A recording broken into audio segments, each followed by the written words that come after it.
Are you sitting at home right now thinking about starting your lock journey, but you're not quite sure how you should start your locks, which method you should start with? Well, stick around because in this video, I've got pros and cons of starting your locks with Braidlocs.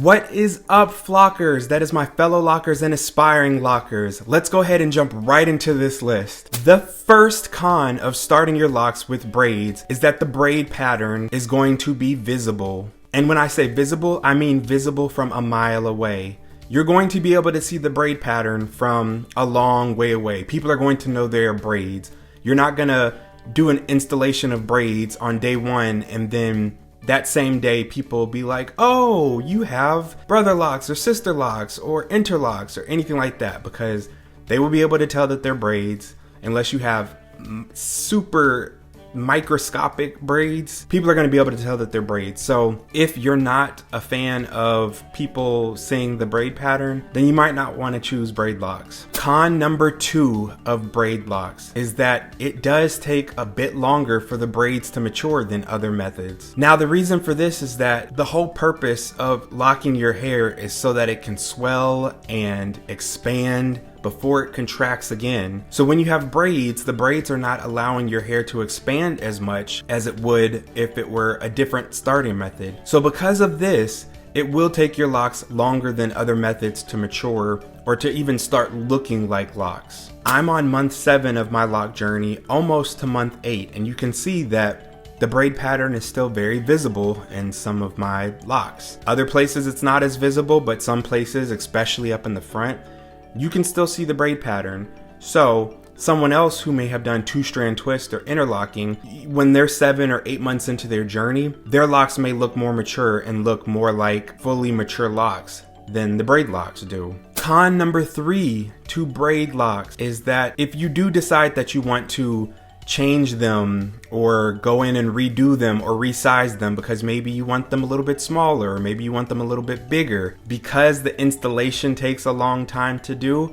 obviously undoing them is going to take a long time to do. Now, any type of microlocs is going to take a long time to do, but if you think about it, when you have 3 strands of hair that you're having to braid, that's going to take longer than it takes to 2-strand twist. Now, it probably is quicker to braid than it is to interlock from root to tip, but that's something to consider, that it is a con that if you're trying to find a quick installation method, Braidlocs is not the quickest. And just imagine if you've spent 3, 4, 5, 6 days, 2 weeks, 3 weeks putting in all of these micro braids, and then you decide, you know what? I'd rather do twist instead of braids, or I'd rather do interlocks. It's gonna take you that long to undo your hair, if not even longer. You know, it may only take you, I don't know, depending on the length of your hair, 2 minutes to do one lock, to braid from root to tip.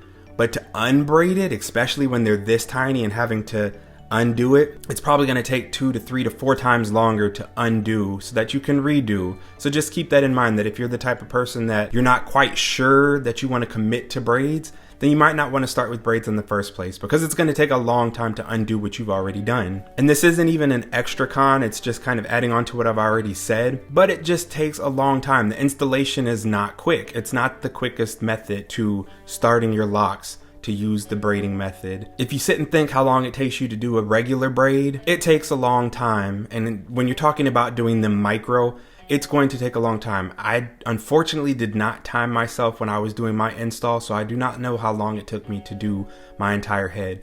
Thankfully, I have a job where I was able to work from home and do it in increments and do it on my schedule. So I actually had chunky twists all throughout my head, and I would just take out a twist and I would braid up that section, and that's kind of how I went along. The only places that I made sure that I was precise in was in the front, to try to make sure that I got somewhat of a straight part and then a side part on each side. But besides that, I kind of just took out a chunky 2-strand twist where it wasn't this chunky, but I would take out that section and I would just go one by one, finger part, and braid it up. If you're looking for a quick installation method, braids is probably not it. All right, and although there is some bad, there is great things about Braidlocs and things to look forward to. The first pro of Braidlocs is that you get to keep most of your length. Something that's really frustrating with a lock journey for a lot of people is the shrinkage. Nobody likes shrinkage. Everybody likes to show your length and have your length. And if your hair is, Rapunzeling, you don't want to go from Rapunzel to Dennis Rodman, where your hair is, buzzed and super short. I understand that a lot of people are going to want to keep as much length as possible.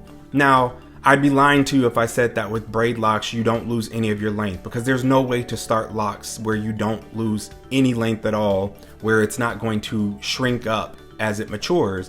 But with braid locks, unlike the other types of methods, you have a lot less shrinkage than you do with the other methods. So you're able to maintain more of your length than you would if you started with, for example, 2-strand twist or with interlocking. Pro number 2 for braid locks is that you can wash them right away. Who doesn't love the freedom of being able to wash your hair whenever you want, how long you want? It's so nice to not have to worry about it, because when they're braided, I'm not gonna say that you won't have any slippage or any unraveling, but it's gonna be very minimal. And especially depending on your hair type and texture, with braid locks, you're gonna have less bunching, you're gonna have less slippage, and you're gonna have less unraveling, just from the nature of how the lock is formed and how you have braided it. I always try to encourage people not to braid too tightly, because if you braid too tight, of course, you're not allowing your lock to swell and to mature the way that it needs to. But again, you're able to wash your hair, you're able to go swimming, you're able to exercise without having to tie your hair up, and other things that you might have to do when you have other starter methods of locks. Because with the braids are in there pretty good. I would say that my hair is 4C, and so these braids aren't going anywhere. I can wash them every day if I wanted to. I don't advise you washing your hair every day. I don't wash my hair every day. I'm just saying it is a possibility if you wanted to wash your hair every day. And when I wash, I'm not having to go in and I'm not having to be super careful. I braided and banded for the first month maybe, just because that's what I heard a lot of other people saying. But then I realized these braids aren't going anywhere. So I stopped braiding and banding. And as always, do what's right for your hair. So just because I don't braid and band doesn't mean that you won't have to. Depending on your hair texture and your hair type, you may have to braid and band with braid locks. But if you have 4C hair or super kinky coily hair that holds braids well, you're probably not going to have to braid and band. When I go in, I can wash, I can scrub, I can get in there real good when I'm washing and lathering my hair and not have to worry about my hair unraveling or slipping or any of that. Is there some bunching? Maybe a little bit, but it is super minimal, to the point where it's not an issue at all. I have plenty of swelling going on. My locks are maturing the way that they're supposed to.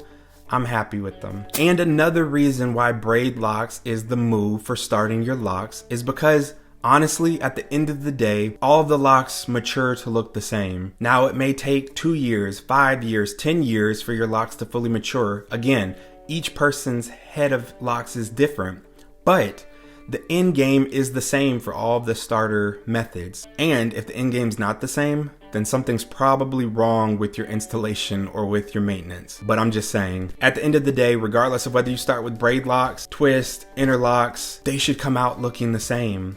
So why not reap the benefits of being able to wash whenever you want, being able to go swimming, being able to have an active lifestyle, not having to braid and band, being able to use oils on your hair. Come on now. A lot of people will tell you not to use oil or a lot of product on your locks. But the great thing with braid locks is that I'm not saying that you should use a lot of product, but you can use some product. I use conditioner. I use oil on my hair, again, and on my scalp. Some of us have been walking around looking like the Sahara Desert. You know your hair. So if you were walking around with the Sahara Desert scalp and it was snowing all year long, then having locks is only gonna further exacerbate that issue. So you can't listen to people when they say don't use anything on your locks, don't use anything on your scalp. If you had to use stuff on your locks, on your loose natural hair and your scalp, because 9 times out of 10 when you install locks, it's gonna cause your scalp to be drier, just because your scalp is exposed more than it was when your hair was loose natural. So you need to know what's good for you, what works for you, and do what works for you. Thank you so much for hanging in to the end. I hope you found some value from this video. Make sure to hit that like button and also subscribe to join the flock. And stay tuned for what's coming next. Bye.